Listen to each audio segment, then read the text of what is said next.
So as you can see, we are on the computer screen. First of all, go to effects and select the Gaussian blur. Add this effect to your video. Now go to effect controls and select the pen tool. Now draw the mask on the subject where you want to add the effect. Let's fast the speed.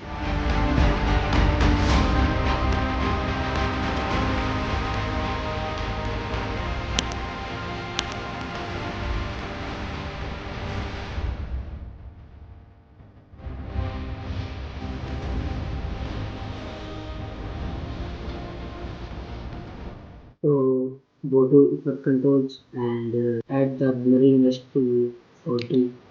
You can add more from. So as you can see, the effect is ready. So if you love this video, please like it and subscribe my YouTube channel. I'll see you in the next video. Take care.